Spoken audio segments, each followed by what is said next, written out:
Hi, loves. Welcome to AW Confidential, where nothing is confidential. Today we're sitting down with acclaimed playwright and actress Sandra Delgado, the creative force behind hundreds and hundreds of stars, a play that puts a human face on immigration, motherhood, and survival.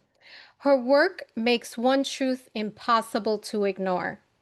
Immigration doesn't stop at the border. It reaches into identity, family, and a version of ourselves we're told to accept. She has reshaped Chicago theater, earned national praise, and continues to use her art as activism. Hi, Sandra.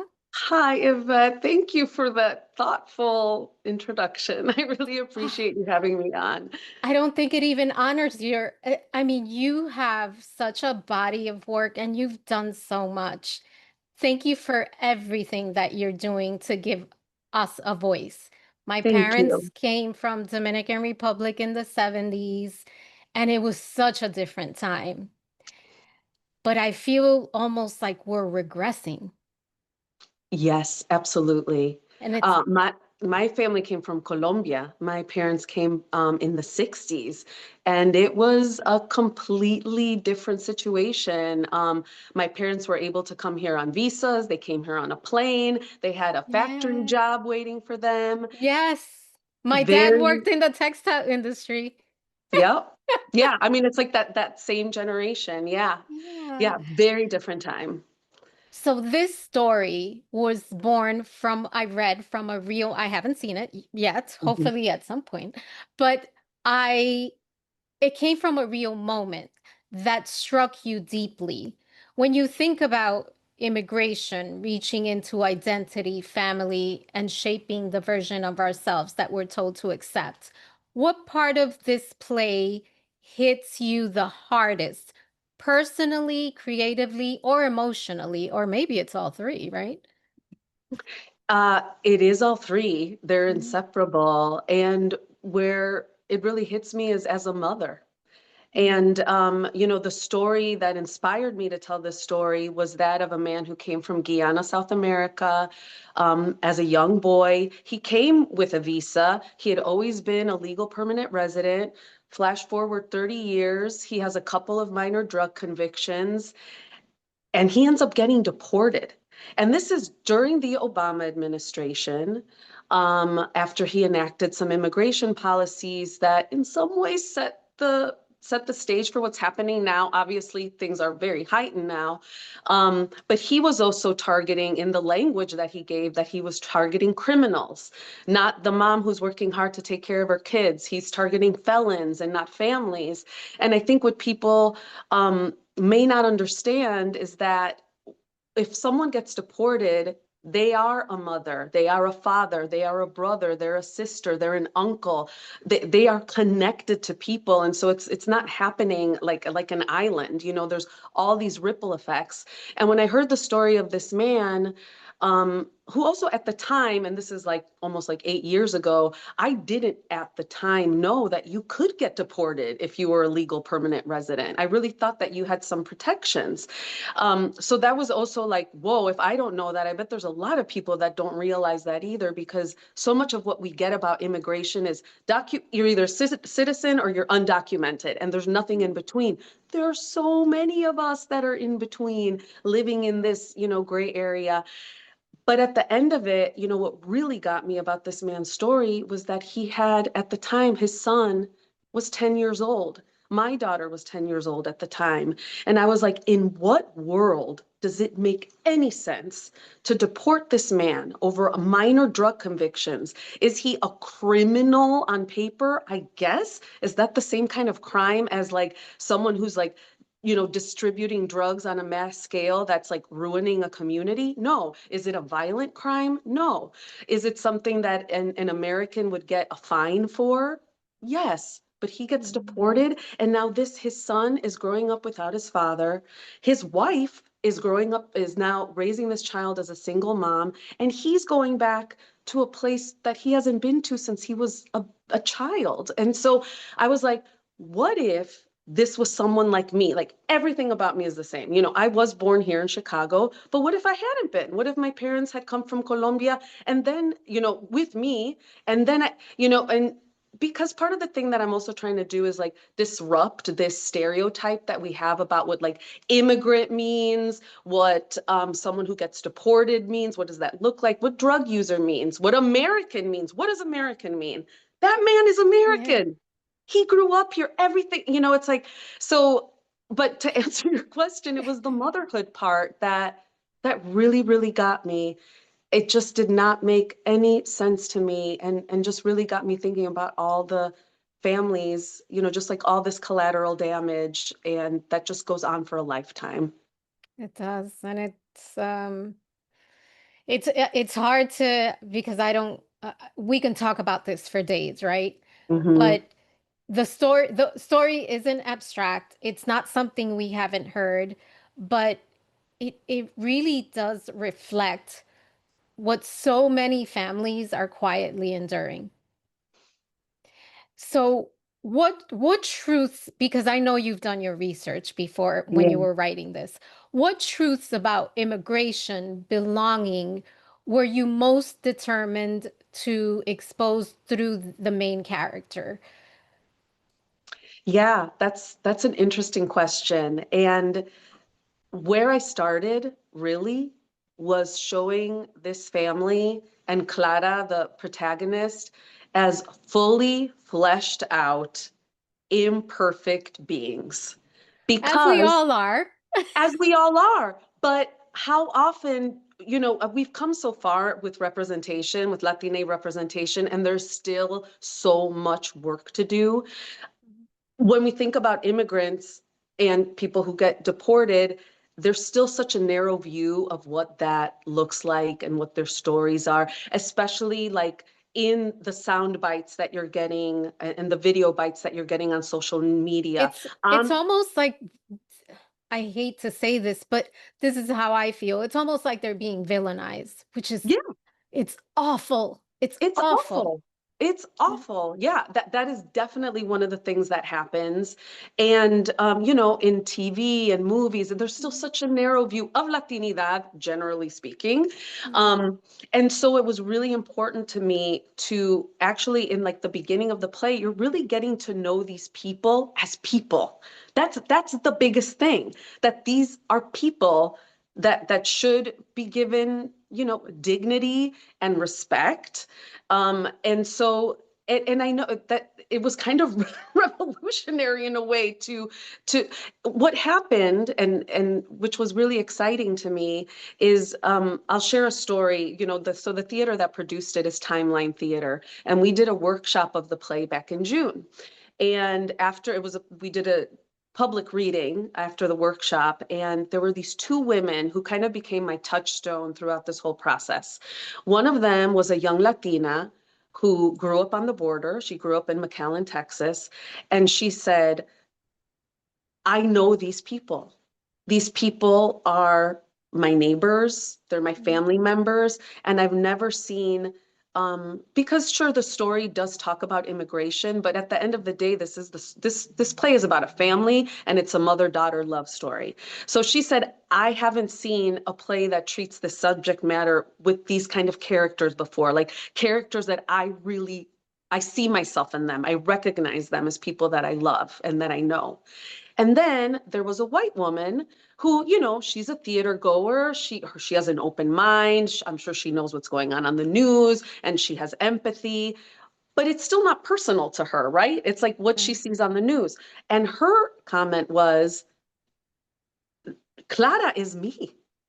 She could be my Wow. best friend. Like this woman also saw herself in Clara, you know, and there was another woman. Basically, what I'm trying to say is that people across racial, across generations, saw themselves in these people and the relationships they had.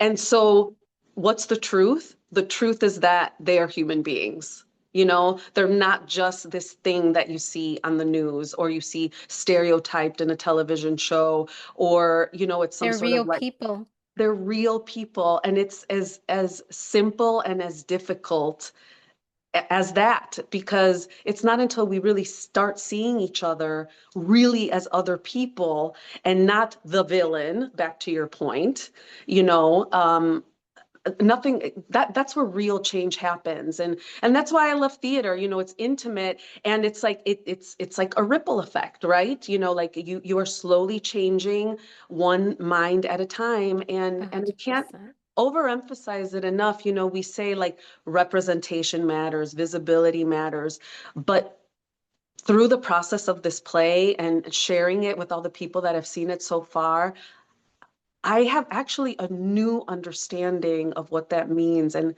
how important it means, especially to younger people. We shared the play with a lot of students, mostly Latina students, a lot of them first generation or, you know, or newly arrived immigrants. For some of them, this story really hit close to home. And for them, it was powerful to see like, wow, she's going through some of the things that I've gone through or family members have gone through, or even just being like, that relationships reminds me of my relationship with my abuelito, So, or, you know, well, it's it's resonating. It's resonating. And I resonating. think when people connect to these stories, that's why I do what I do, right? When people Mm-hmm. connect to stories, it makes them more, not only helps them heal, but it makes them more maybe open to a new perspective. And Absolutely. I think that we definitely need a lot of that. Now, when I hear you speak, you speak about this topic with so much passion. I can tell that it means something to you. What did it change? What did this story, telling this story, change in you? Did it change anything? Mm. Don't make me cry, Yvette. Me? No, never. What did it change in me? Wow. I mean, it's fuel. You know, it's fuel, and you know, just a sign from the universe to keep doing what I'm doing. You know, I have such, you know, my parents are immigrants. I have such respect, and I am in awe of anyone who is like, I am going to move to another country. I'm going to learn the language. I'm going to plant some seeds. I'm going to grow some roots. I'm going to learn a completely different language. I mean, like, those are heroes. Those are heroes. And so I, you know, I started writing plays inspired by my family. And so because of that, they ended up being, you know, stories about immigrants. And this just is just more fuel. Like I said, it's given me some confidence, some more confidence. And I'm just going to keep telling as many stories as I can. Well, we need more of your stories for sure. Now, Clara, the Hmm. character that we're talking about in the play, she's fighting to keep her daughter, her dignity, her life intact. As a Hmm. storyteller, and you've at this point, just because you've connected with the audience and the character and what you've written, what was it about this character that impacted you the most? What did you connect with? What did you resonate with the Yeah. most? So, you know, when I wrote the story, you know, the jumping off point was the story of this man that I heard. And, you know, all threaded throughout that, you know, my daughter was around 11 when I started writing the play. She's now 18. And I know, and she's my only. And threaded throughout the play is my experience and impressions of motherhood. And Oh, wow. yeah, Okay. Tell us and more. So yeah. my daughter is 22. She just graduated and just got engaged. So I Oh get my it. So gosh, I wow. want to hear more about the motherhood part. Yeah, so your daughter just graduated. We are right now in the midst of college applications. Girl, We're in the midst, that I know. We're gonna Okay. get through it. We're You gonna will. get You through it. will. Yeah. Absolutely. Um, So, I've always traveled a lot for work and have, sometimes I'm gone a few months at a time, and there is a loneliness that comes with that, and guilt, major guilt, especially, I mean, the guilt that I feel, compounded by the guilt my mom makes me feel. Mother's guilt. You can't escape it. I No, tell you, you no, can't. I tell la people all the niña. time. Yeah. Yeah.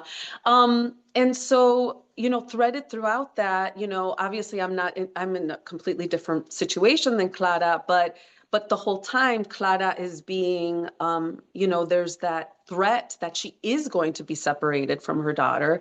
And she does in fact get separated from her daughter. So how do you do that? How do you connect with your child when you are thousands and thousands of miles away from each other?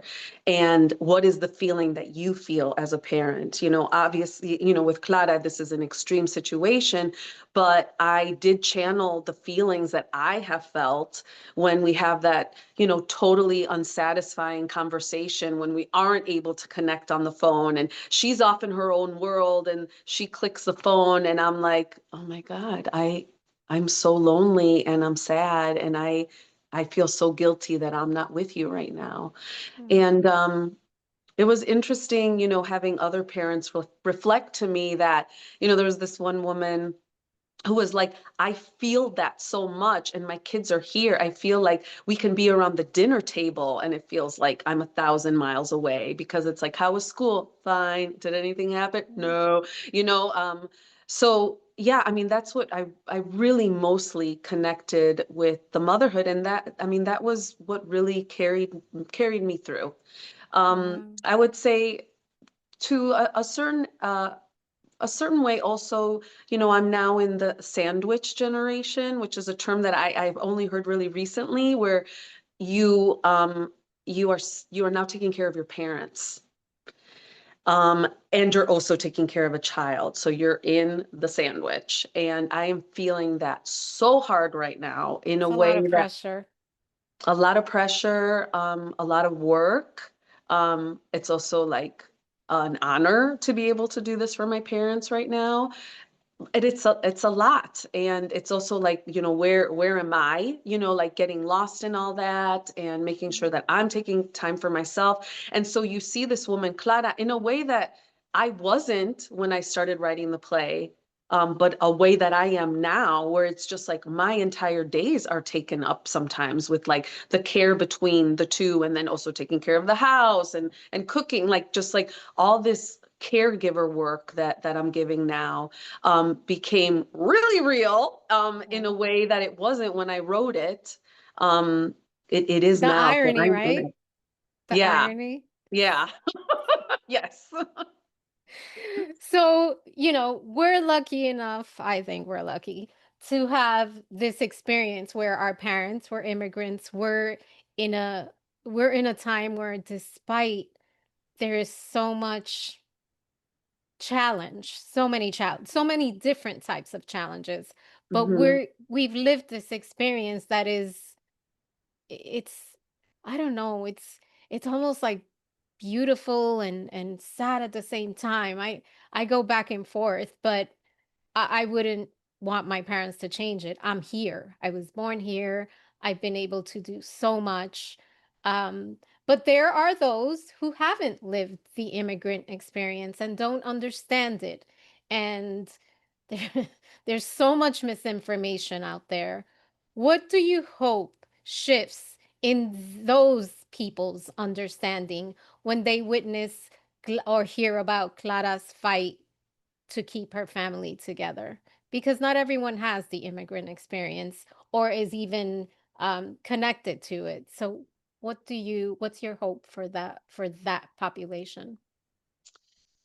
My hope is that, beyond what I've already said about like them really seeing these people as people that are deserving of everything that everyone else is. I mean, first and foremost, that. um, is that some misconceptions about what an immigrant is and What do why. they look like? Yeah, what do they look like? And even like and like the laws around immigration, like what I hear so much is like, well, if they came in the right way, and it's like immigration policy is so complicated. And also like, why did what are they waiting for? It can take years, decades, in fact, for someone to become a citizen. The system is so backed up. It is so And it's broken. expensive. And it's expensive. There are so many barriers to it. Mhm. There's so many barriers that even like saying the right way, that doesn't even make any sense. The right way. There's the scene in the play that's with a lawyer. Clara goes and sees a lawyer, and the lawyer, Clara's like, what if I get married again? Like all the things that you hear people say, well, what if you Yeah. could get married? And the lawyer's like, well, no. Getting married doesn't preclude deportation. That's a myth. That's this thing that people think. You could I've get heard that a million a times. million times, Yeah. right? Like all the things. So for people to be actually more educated and then hopefully more empathetic about Mhm. people's situation, because becoming a citizen is not as easy as people think it is, even if someone has come in with a visa, even if they've come in documented, if they've come, seeking asylum, they could be waiting for years. People don't realize that. Even people who are more sympathetic, I feel like there's so many common misconceptions about immigration and becoming a citizen. So the Mhm. show, I hope opens people's hearts, but then opens people's minds that it's much more complicated than people think. I love that you included that because it is a play, but it's also you're educating. Absolutely. Wow. Wow. I mean, that it is really beautiful that you're doing this. You're known for using art to reclaim stories Mm-hmm. that rarely make it to center stage. Mm-hmm. Where does that come from? And how do you protect your own spirit when you're creating work that demands this level of honesty? Because I know as a creator, I give a lot of my personal my my my energy, my story. I put a lot out there, but I've painfully I've had Mm-hmm. to learn to protect my spirit. Otherwise, physically, mentally, emotionally, it's draining to me. Yes. Yes. Yes. So, you I want to talk know, about that too. I do. I do. And as an actor, um, I so much of my work, in other people's work, has been, you know, women in very traumatic situations. And there is some sort of collateral damage, I think, of embodying someone. It's like it's not real, but your body is really going through it. And when you're going through that 8 times a week for months, that's going to change your cells. That's going to do something to you. And so I've actually had to take some time off, to kind of like regroup. And I've gotten a really good meditation practice that really, really helps me and is so necessary because yeah, it has an effect on you. Um, but as far as what you were asking, I had this really big aha moment when I was researching another play that I have. It's a play with music, and it's called La Habana Madrid. And La Habana Madrid was a nightclub that existed in Chicago in the 1960s, and it was a place that my parents used to go to. And I thought I was going to write a play about my parents because my parents got married in a very unusual way. wow. On her wedding day, on their wedding day, my mom, they're in Medellin, and my mom walks down the aisle, church, Catholic wedding, both sides of the family, and she gets to the aisle and she says her vows to my dad's cousin. Wait, what? Yes, because my dad was already in Chicago and he was at a church also at the same time with a priest and a witness. And so all the pictures of my mom from her wedding day are with this other man. With my dad's cousin. And so, and then my mom got on a plane and went to Chicago the next day. So they got married by proxy. My Wow. dad's cousin was his proxy. And so I was like, that is so weird. And I want to write a play about it. And so I was sitting down and talking to my dad about his early days in Chicago. And he's like, yeah, we used to go to this club, Havana Madrid. And when he told me where it was, my mind was blown because it's not far from where I grew up. And in fact, I would walk by there all the time on my way to the beach. And in my memory, that had never been a Latino neighborhood. Like it just wasn't. It was not like any trace of Latinidad had been erased by the time I came around. But I soon found out that it was actually like it was a Cuban, it was like a Caribbean Latina neighborhood. Like it was heavy Cuban at first, like in the 50s, 60s, and then it became super Puerto Rican.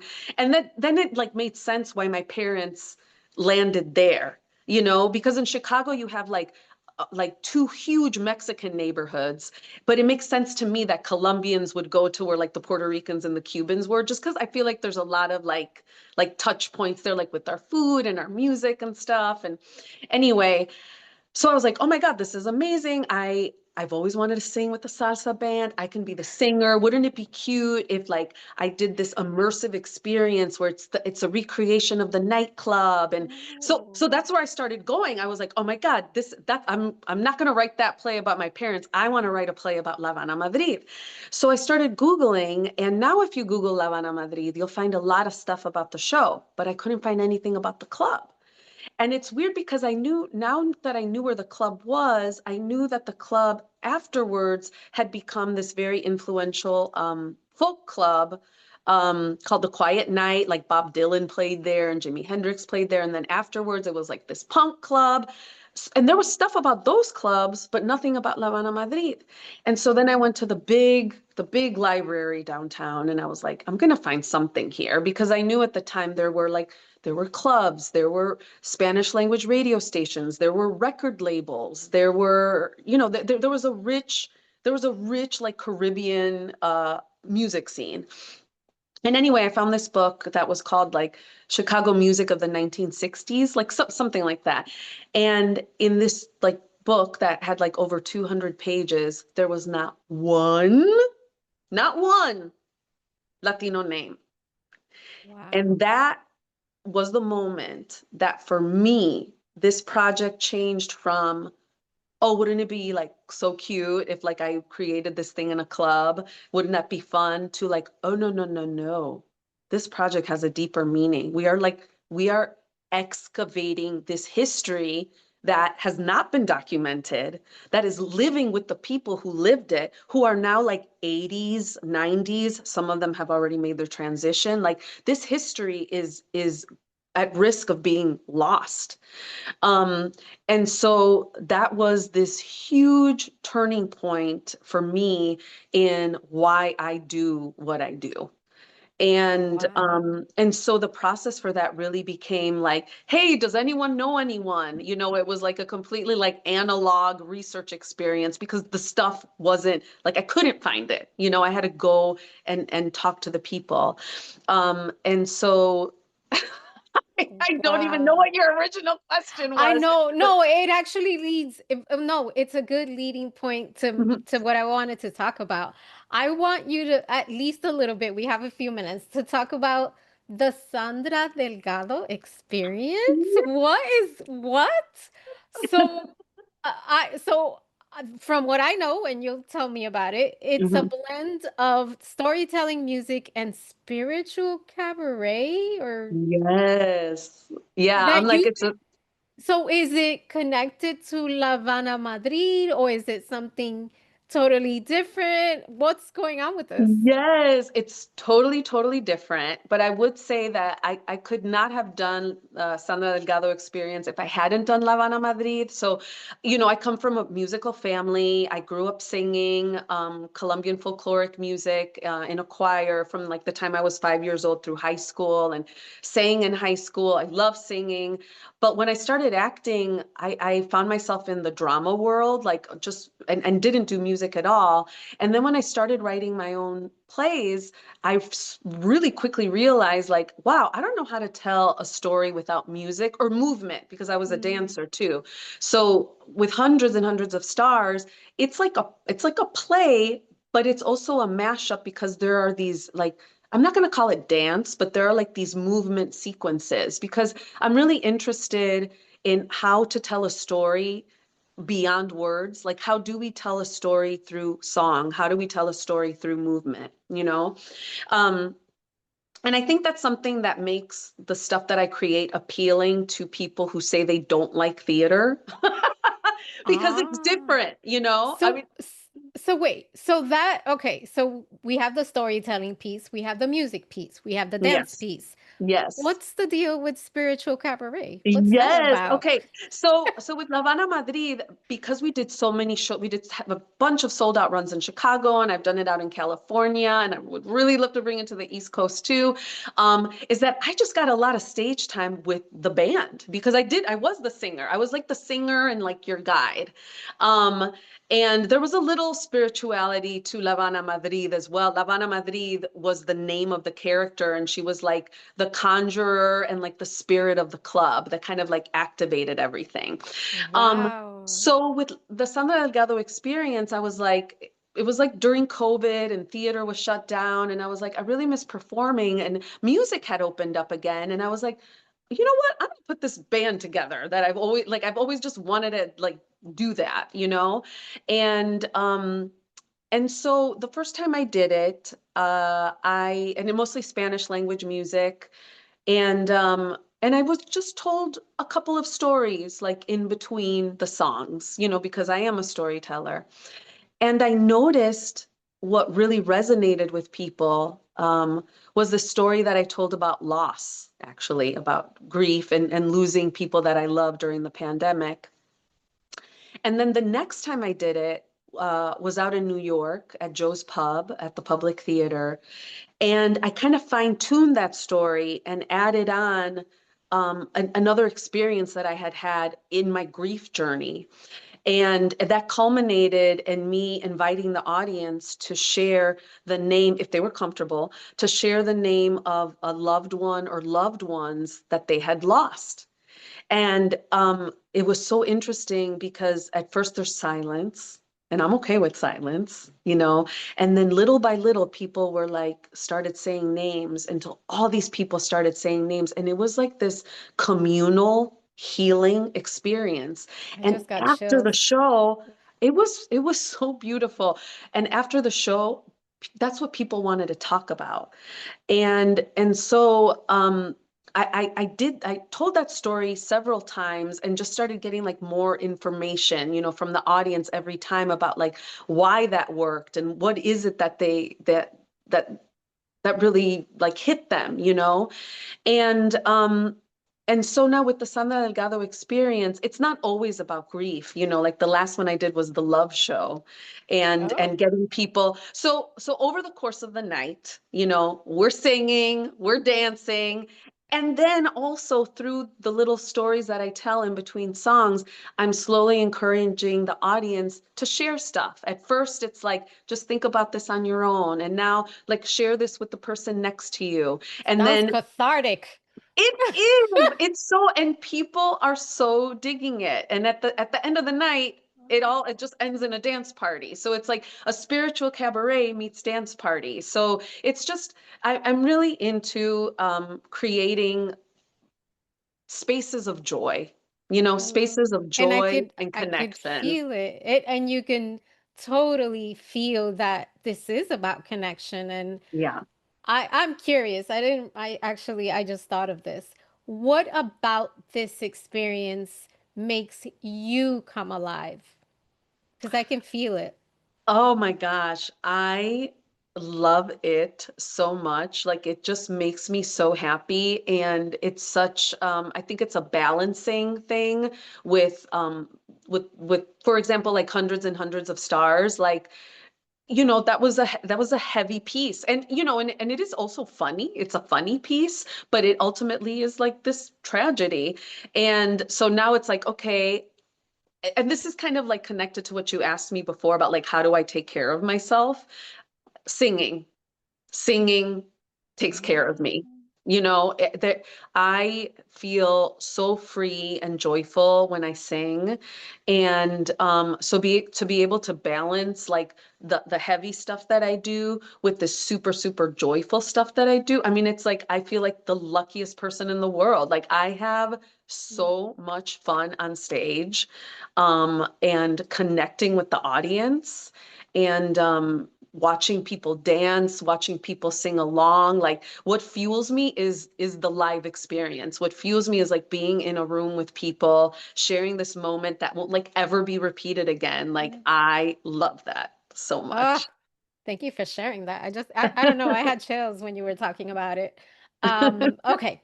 So I love to end, everyone knows, I love to end the show with an AW Truth Bomb closer. Hmm. So my question for you is for anyone listening who has ever felt out of place in a country, a system, a Mm, family, or even inside their own story, because I know that for me, I've had moments where even in living my life in my own story, I feel out of place. I feel like I don't belong. mm. What's the truth you think we need to hear today to help us through that?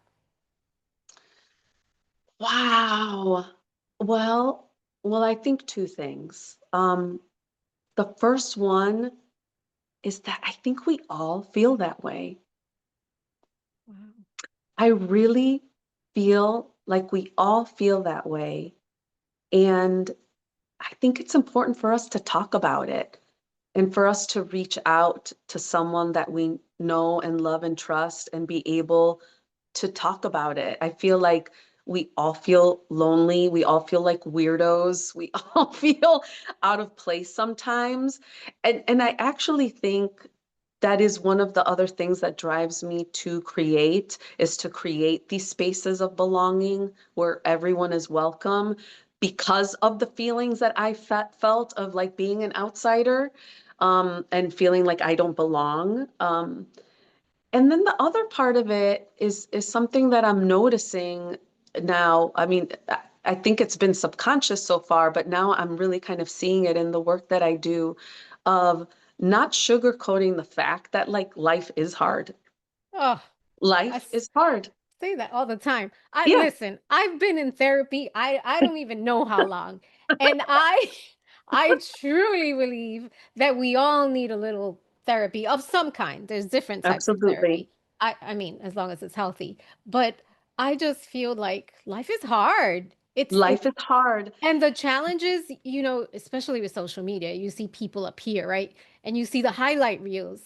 That's a moment in time. That is a moment in time. And in fact, actually, I was like talking to a friend that I hadn't talked to in a while. You know, when I said like reach out, like we were talking, we hadn't caught up in a while. She had had a year.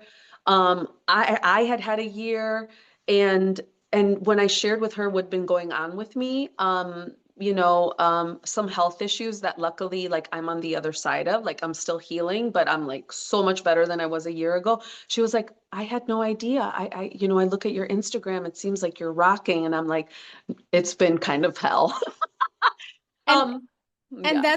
and I think that's one of the reasons why I, and it's a choice. I choose to share. I was sick about a year ago. I got sick again.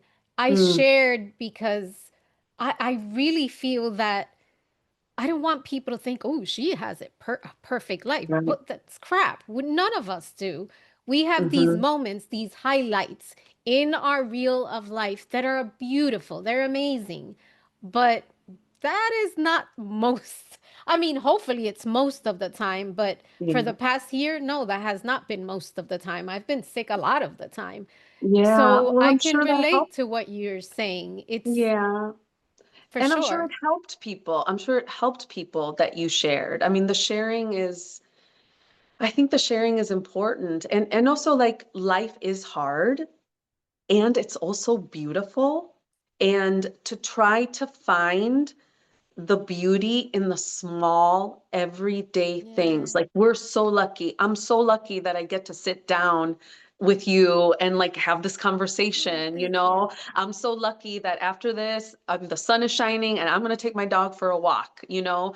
And is everything perfect? No, but it's like I think because life is hard and we're really living through a moment right now that I that is going to go on for a while, I Hmm. suspect, before it really gets better, like, you know, grand scheme of things, that it's even more important to, you know, hang on to the people that love you, you know, And and remember that everything is temporary, right? yes, yes, you'll You know, find your way. it's funny you say that because I just thought about something.